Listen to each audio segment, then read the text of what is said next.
제2장의 믿음장에 있어서의 16번에 해당됩니다. 책으로는 139쪽부터 시작되는 것으로 알고 있습니다. 맞죠? 네. 그리스도께서 죽으신 일과 관련하여 우리가 살펴보았는데, 이제는 새로운 상태로 바뀝니다.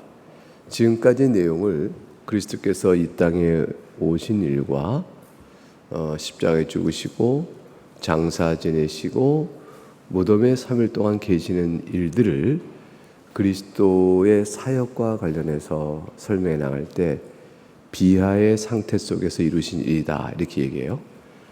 비하의 상태 또는 비하의 신분, 두 가지 다 결합된 개념인데요. 그런데 이제부터는 부활로 이어가면서 승귀라고 보통 우리가 번역을 해요. 신학적으로 높아지신 자리에 다시 올라가십니다, 돌아가십니다, 이런 뜻인데, 이 승귀는 신성으로 돌아가시고 인성을 버리신다는 의미의 승귀가 아니고요, 여전히 인성을 가지신 채 인성 가운데 오신 일 자체가 비하예요. 성육신 자체가 비하입니다. 그런데 인성 자체를 가지시고 겪으신 일의 수치와 비하를 넘어서서 이제 인성을 가지신 일 가운데서 높아지심의 일들을 다뤄가게 되어집니다.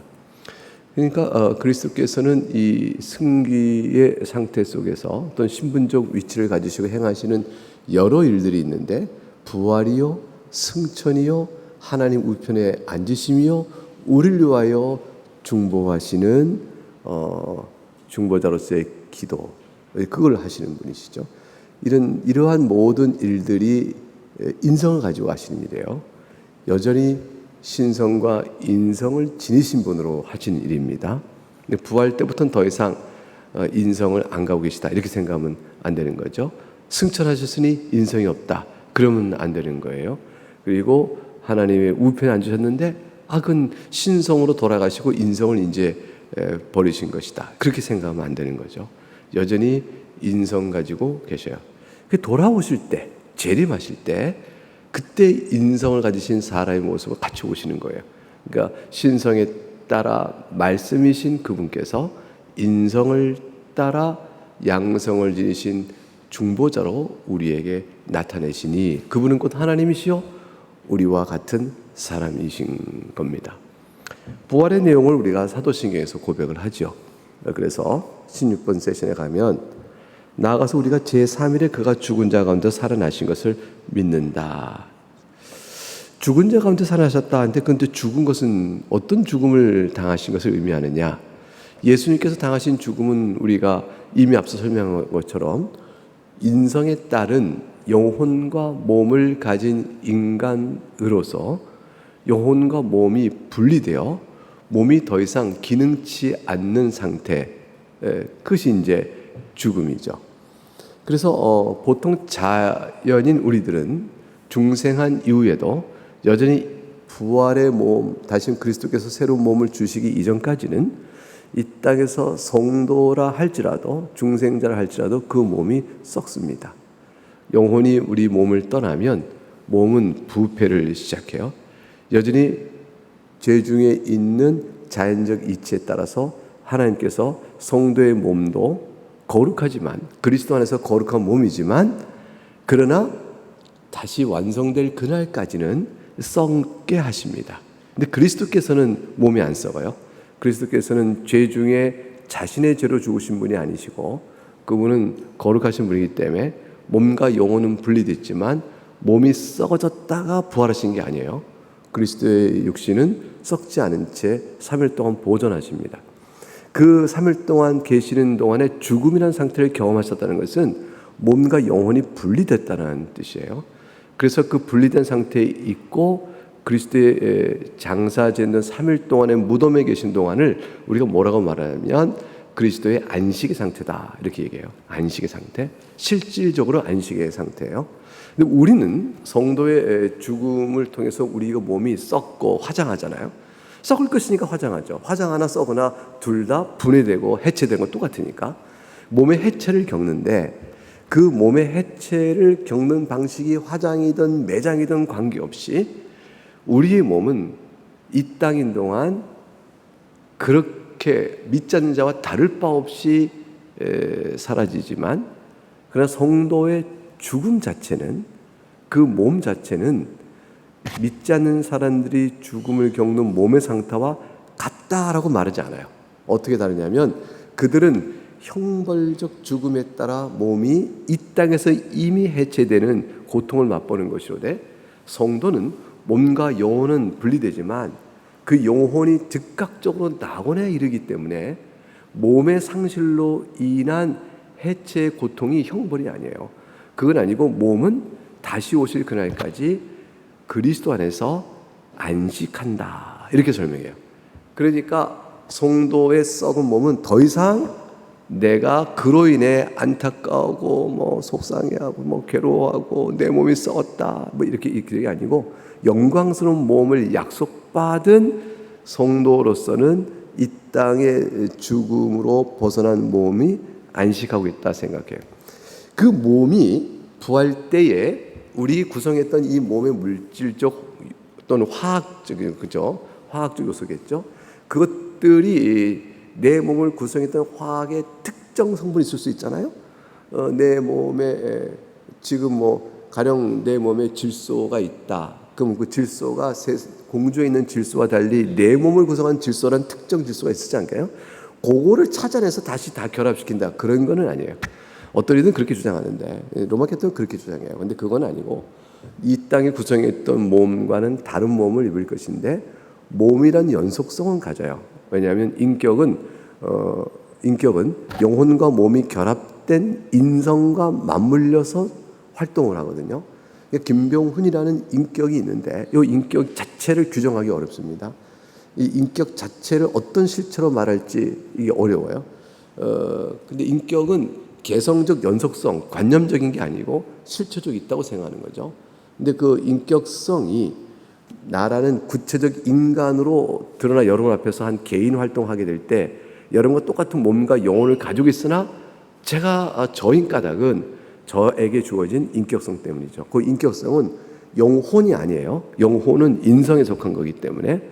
그래서 김병훈이라는 인격과 하나님 주신 바 개별적 인격과 여러분과 동일한 영혼과 몸이 나에게 결합되어져서 나의 개별적 인격과 결합된 인성의 공통적 성질은 개별화되어집니다. 개별적으로 나타나요. 구현되어 가는 거죠.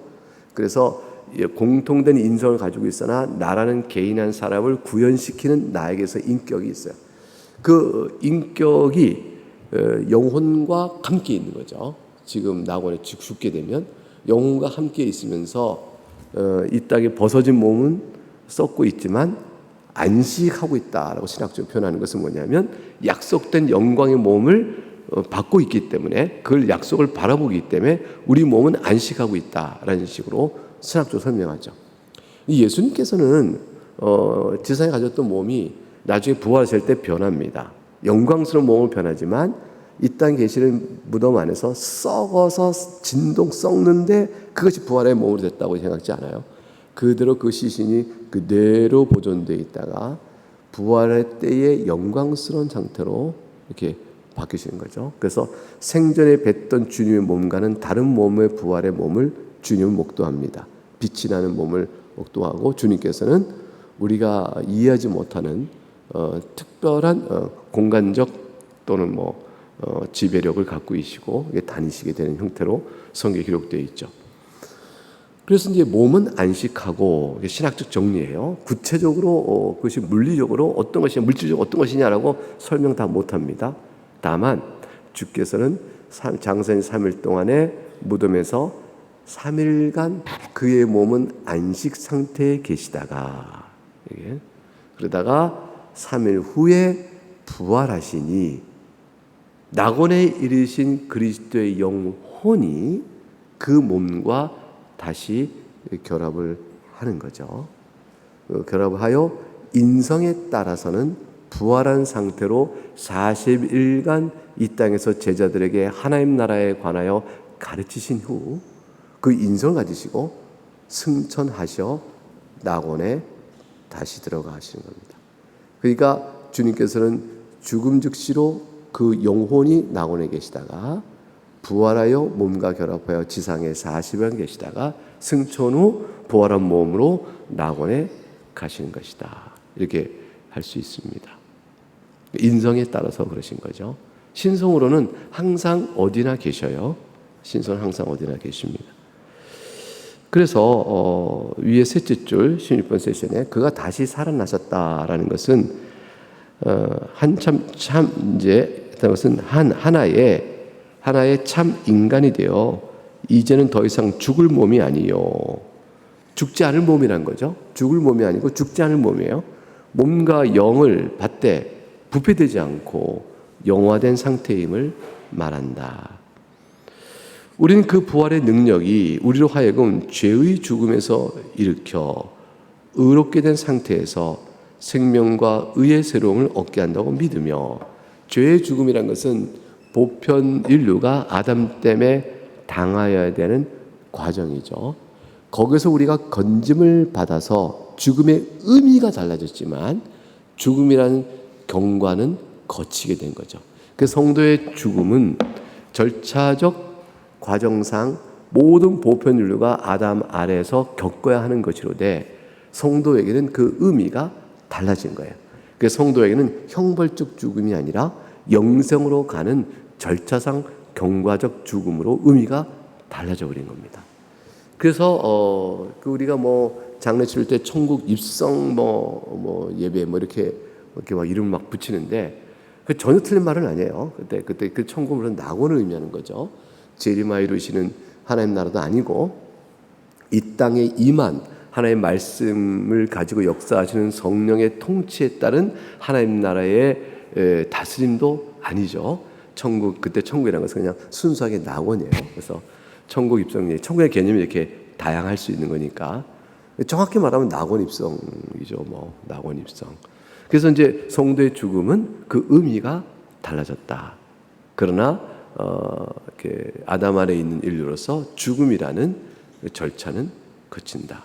그건 예수님께서도 인성 가운데 있을 때 자기는 아무 죄가 없으신 분이신데도 그 절차를 겪으셔요.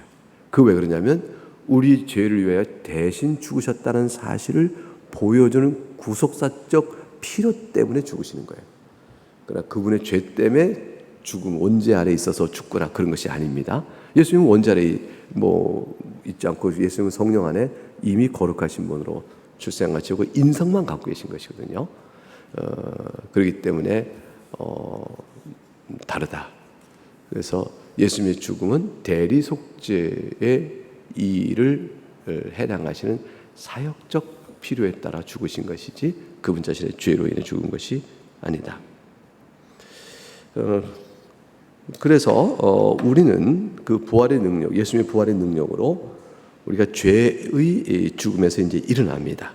그 의롭게 된 자가 되죠. 생명의 의의 새로움을 얻게 한다고 믿으며, 마찬가지로 같은 죽음을 거쳐간 모든 사람들이 동시에 일으킴을 받을 것을 확신한다.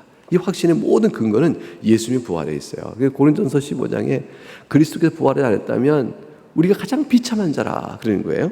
그리스도의 부활이 우리의 부활의 능력이 됩니다. 그의 부활은 가장 확실한 믿음이며 우리 사람의 부활의 본질이기 때문이다. 이렇게 말씀했습니다. 17번 섹션을 가게 되면 우리는 다시 또 이어서 하늘로 승천하셔 믿는다 됐습니다. 이 승천으로 아담 안에서 닫혔던 천국이 이제 우리가 확 열어주는 것이 되어진다. 그 다음 말이 중요해요. 그는 우리의 육신으로 들어가셨는데, 이게 부활의 몸을 가지고 갔다는 뜻이에요. 몸을 가진 상태를 가지고 하늘에 들어가셨는데, 마치 우리 이름으로 그렇게 하신 것 같아서 우리도 또한 그분과 함께 그 천국으로, 하늘로 들어가게 된 자가 된 것이다. 그래서 사실은 그 갈라디아서 2장에 나와 있는 대로 그리스도가 십자가 죽으실 때 우리도 같이 죽은 거고요. 그가 부활하실 때 우리도 같이 부활하신 것이다. 이 연합의 의미를 강조해요. 그러면 승천하실 때 우리도 승천하였다. 이게 그리스도의 구속적 효과가 우리에게 연합에 의해 적용되고 있다는 사실을 보여주는 것이죠. 가장 이제 시간당 것은 그리하여 그리스도께서 하나님의 지성소 안에 들어가서 계실 때 우리를 위하여 기도하실 때 그 기도는 바로 내가 하는 기도와 같다. 아주 굉장한 그리스도 우리의 동일성에 대한 놀라운 이해를 전해줍니다. 이제 이후에는 천상의 존재들 사이에 우리의 자리를 얻게 되었다. 여러분 이게 지금 예수 믿는 우리들에게 주어진 은택이에요.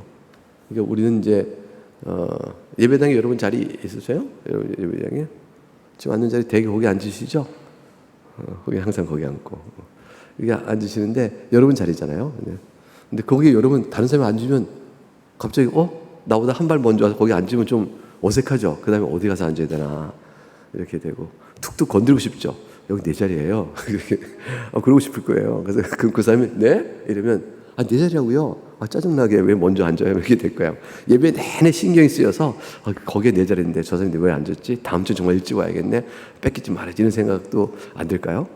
저는 그런 마음이 좀 들었었어요. 거기에 이렇게 익숙한 자리니까.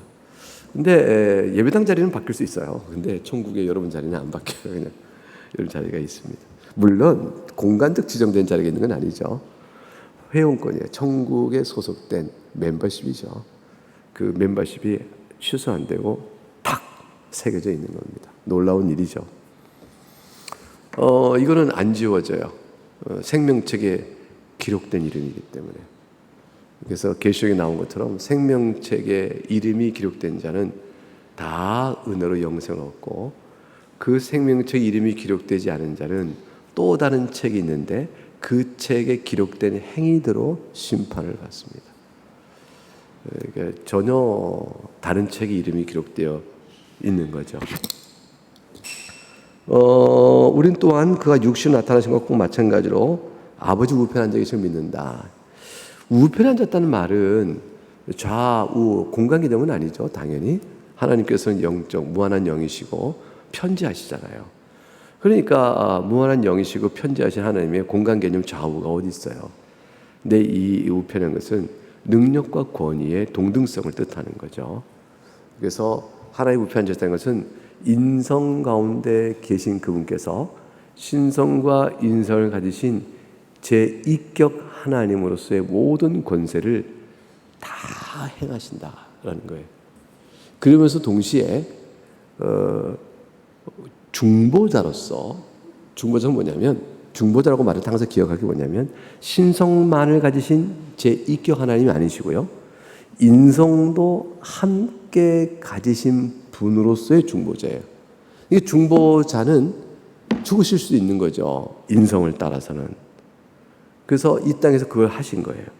그러니까 신성과 인성을 같이 가지신 중보자로서 하나님의 동등한 권세를 누린다는 것은 하나님 나라의 왕권을 그분도 그 하나님에게서 받으셨다는 뜻이에요. 그래서 하나님 우편에 앉았다는 말은 메시아로서 중보자로서 하나님 나라의 왕권을 그대로 똑같이 누리신다라는 거죠. 그래서 신성에 따라 우주 전체를 다 다스리는 창조주의 권능의 왕국을 다스리는 것도 있고, 중보자로서 우리가 하나님 택한 자들을 향하여 은혜로 다스려 가시는 왕국의 왕권을 갖고 계셔요. 그래서 그러한 왕권을 가지신 분으로서 올라 계신다. 그래서 왕이시요 심판자요 만유의 주로 임명받고 선포되었다. 그래서 주님께서는 중보자이시면서 왕이시며 심판자이시며 모든 만물의 주님이십니다. 이제 모든 피조물들은 하나도 예외 없이 그의 주권에 복속됩니다. 신성에 따라서는 본래부터 복속되죠. 근데 신성과 인성을 가지신 메시아 그분으로서 만유를 다스리는 왕권을 하나님께서 이렇게 받으신 자가 되는 거예요. 그러니까 이거는 신과 인성을 가지신 메시아로서의 왕권을 의미하는 거죠. 그래서 하나님께서 그리스도께서 자기 나라를 바치시고 하나님께서 또 그리스도를 나중에 심판주로 임명하실 때 그런 내용, 시편 2편에 나온 내용 같은 내용. 그럼 그리스도께서 흰 보좌에 앉아서 만물을 재판하시거든요. 심판하시는데 그 심판은 하나님의 심판이에요. 그리스도께서 하셔요. 그리스도의 왕권이 하나님의 왕권과 동일하기 때문에 그런 거죠. 심판주로서의 동일성이 선포되어집니다. 그래서 모든 피조물은 하나도 예외 없이 그리스도의 주권에 복속되어져서 이제 그의 능력으로 영적 은사들을 우리에게 베풀 수 있게 되어졌다. 그리스도께서는 이제 우리에게 자신의 영이신 성령을 보내시어 우리를 거룩하게 변화시켜 가시고 우리의 죄의 오물, 이게 부패한 성품이죠. 우리 안에 남아있는 죄의 부패한 성품을 씻기시고 우리를 다스리신다. 이게 말씀으로 다스리는 거예요. 말씀으로 성령의 능력으로 우리를 순종토록 이끌어 가신다는 거예요. 순종토록 이끌어 가신다. 그래서 인도하신 것은 뭐냐면 하나님 주님께서 우리를 향하여 목적하신 바가 이루어지도록 그 선한 뜻이 이루어지도록 이끌어 가신 걸 인도하심이라 그래요.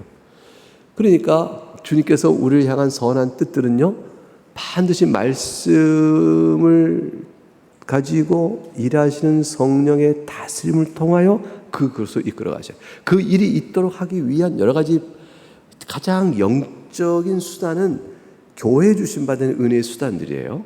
예배를 통해 주는 말씀의 선포, 성례, 그 다음에 기도와 같은 은혜의 방편을 통해서 영적으로 인도하시고 능력으로 다스려 가시고요. 그 일의 배경은 삶의 섭리예요. 우리가 살아가는 모든 일반 섭리가 생활에 살아 삶에 겪는 여러 일들이 다 배경이 되어지고 그 배경의 삶의 경험과 내용을 가지고 주 앞에 나와 예배하면서 영적인 은혜의 수단을 따라 베풀어 주시는 성령의 역사, 그걸 통하여 삶을 하나님의 눈길과 말씀에 비추어 해석하고 그리고 삶 안에서 내가 하나님께 순종할 것이 무엇인가를 적용해 나가면서 살아가죠. 그래서 삶의 일반적 환경과 경험 안에서 누려지는 이 섭리적인 경험, 섭리 안에 겪는 모든 일들에 대한 순종은 이 예배 때 주어지는 말씀의 은혜를 받아서 나가는 것이에요. 그래서 우리의 초점이 항상 하나님께 있어야 되고 죄사함의 은혜에 있어야 되고 하나님께 영광 돌리고 거룩한 자로 살아가는 데 있어야 되며 그 말씀을 겸손하고 귀담아 마음에 들어 마음에 자꾸 새겨야 돼요. 우리 마음을 자꾸 떠나 계시거든요. 그래서 영적으로 주어지는 은혜의 수단을 소홀히 하고 게을리하고 멀리할수록 삶의 섭리 가운데 겪는 나의 삶의 정황은 나에게 풀어낼 길이 없는 갑갑과 답답과 무거움과 우울과 억압으로 와요. 그래서 절대 안 풀어져요. 그래서 뜻밖의 하나님의 말씀으로 돌아오는 여기에 되어집니다. 그것이 바로 그리스도께서 통치하시는 방식이에요. 일반적으로 겪는 일들도 통치 방식의 다 수단이지만 영적 수단인 여기를 통해서 이걸 통해서 이루어집니다. 그래서 우리가 죽음을 통해 그에게 나가도록 하실 겁니다. 인도하셔서 우리도 때 예우 없이 죽습니다. 이 죽음은 우리의 불완전의 종점이다. 그러니까 불완전 종점이 뭐냐면 이제 끝났다.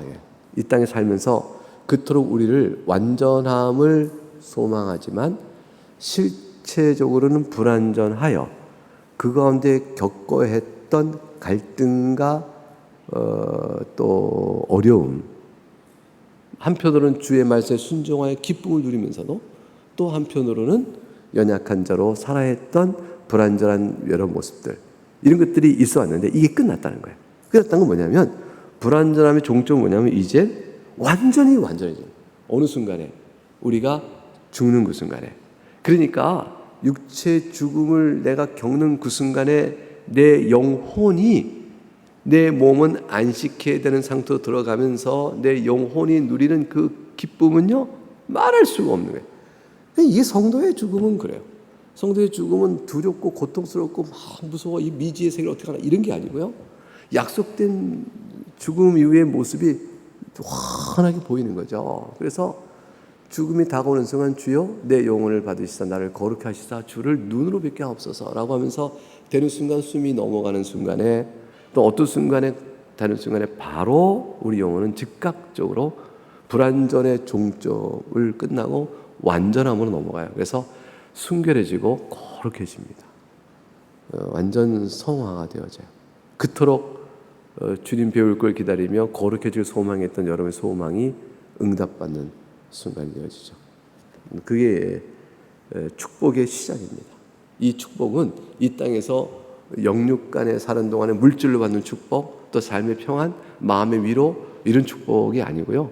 이건 뭐 그런 축복은 비교 안 돼요. 내 영혼에 부어지는 축복은 모든 성도와 하나님과 만나가는 그런 축복의 시작이에요. 이 축복을 왜 시작이라고 했을까? 축복의 자리에 들어가는 게 완성이 아닌 거고, 왜냐하면 몸을 다시 결합될 부활의 때를 또 기다려야 하기 때문에 축복의 시작이다 이렇게 얘기한 겁니다. 이 축복을 그 안에서 받아 그리스도 안에서 받아서 그의 나라와 주의 나라와 영광이 우리를 버티는 힘이요 지주요 버팀목이요 능력이요 지옥을 이기는 승리가 될 것이다. 이러한 상태에 들어가는데 지금은 이 땅에 있는 우리에게서 그리스도께서 승천하여 하나님 우편에 앉아 계시 얼마나 우리에게 큰 유익이 되느냐, 기쁨이 되느냐, 은택이 되느냐, 그것은 그가 거기에서 우리로 하여금 아버지 앞에 나아가도록 하십니다. 그러니까 우리가 이제 하나님을 아버지라고 부르고 나갈 수 있게 하는 모든 길을 주님 확 열어놓으신 거예요. 그 길을 닦고 우리를 그분께 드리며 그로부터 우리를 위해 은혜를 요청하시고 하나님 사랑해 주시고 은혜를 베풀어 주옵소서 요청하셔요. 요청은요 부탁이 아니고 이건 거의 요구예요. 권리적 요구라니까요. 항상 그리스도의 중보가 우리를 향해 기도하실 때 그 기도는 사실은 비나이다 요청하고 하는 것이 아니라 권리적 요구예요. 그래서 그리스도 안에 있는 우리는 하나님 아버지께서 우리를 사랑하시고 우리에게 필요한 주께서 우리를 위하여 기도하시고 바라시는 바를 주시게끔 되어 있어요. 그게 선한 걸 주시게 되어 있어요. 우리에게 있어서. 내 영혼을 잘 아신 주님께서 이 땅에 사는 동안 그의 지혜를 따라 주시죠. 나의 지혜나 나의 소망과 내 욕망에 따라 베푸신 게 아니라 하나님의 지혜에 따라 베푸시죠. 그러니까 그 지혜를 우리가 가늠하지 못하면 하나님 지금 이거 아닌데 너무 힘들어요 이렇게 될 수 있겠지만 하나님의 지혜 안에서 그걸 주셔요. 우리 모두를 제일 잘 아시는 분이시니까. 그런데 그것을 그렇게 주시는 일이 결정돼 있어요. 안 바뀌어요. 취소됨이 없고 이건 이미 정해진 것이에요. 왜 그러냐면 그리스도의 공로에 기반하고 있어요. 영원전에 하나님의 작정에 따른 일인데 이게 구속사적으로 그리스도의 공로를 기초로 하여 그 작정이 실현되도록 하나님의 다 계획하신 일이죠. 그래서 우리와 끊임없이 간구하시고요. 영원한 지원자예요. 영원한 지원자. 변치 않습니다. 우리 죄를 위하여 중보기도 하시고요. 끊임없이 하나님 우리를 화목하게 만들고 계셔요. 그래서 우리로서는 하나님께 나아갈 길이 없는데 예수 중보에 힘입어 하나님은 우리와 항상 화목하셔요.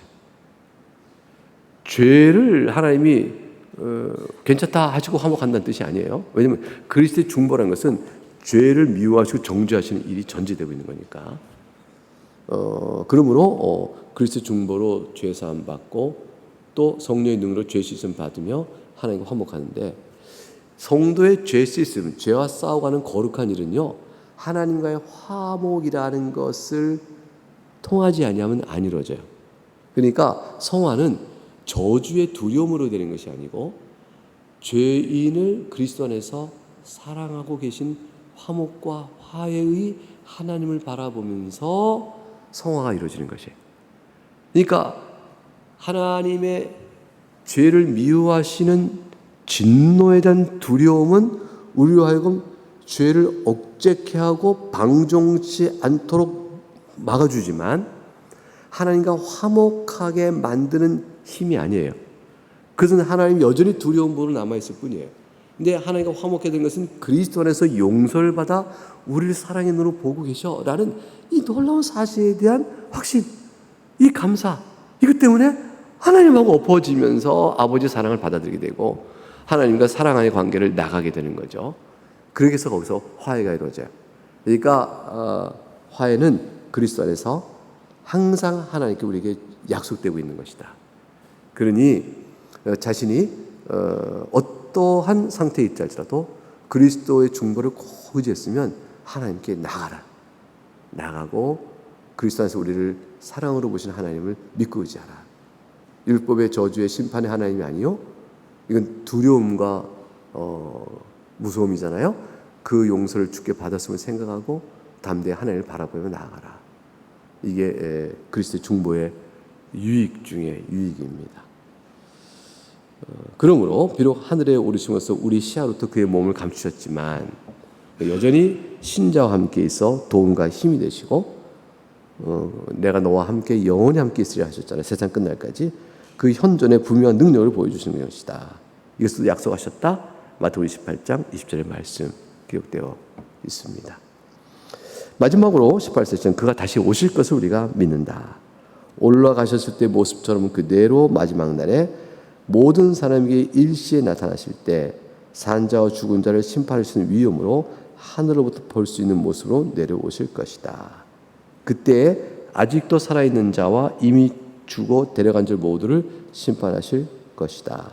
그들 모두의 그들의 업적대로 신실했든지 혹은 신실하지 못했든지 그 나타난 데 그가 갚아줄 것이다.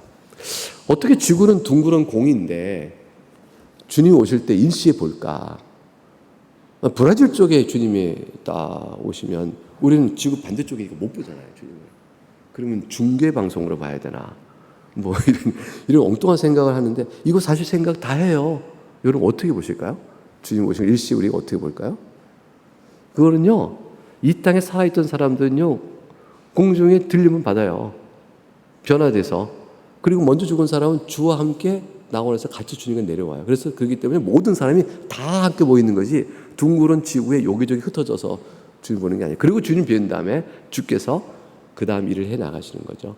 그러니까 아마 전부 다 모이게 될 거예요. 주와 주께서 오시는 그 영광된 장면을 지구에 어디 있던 사람든지 다 살아있을 때 주님 오신 사람은 들림받고 먼저 죽은 사람들은 주님과 함께 내려오면서 주님을 다 영광 중에 뵙는 자리로 되게 될 거예요. 특별한 청은, 특별한 일이 벌어지는 거죠. 근데 이런 몸을 가지고 주님께 뵙는 건 아니에요. 그래서 다 일시에 천사장과 천사들 나팔소리와 함께 영광 중에 나타나시게 됩니다. 심판주의 권세를 가지시고 오시게 됩니다.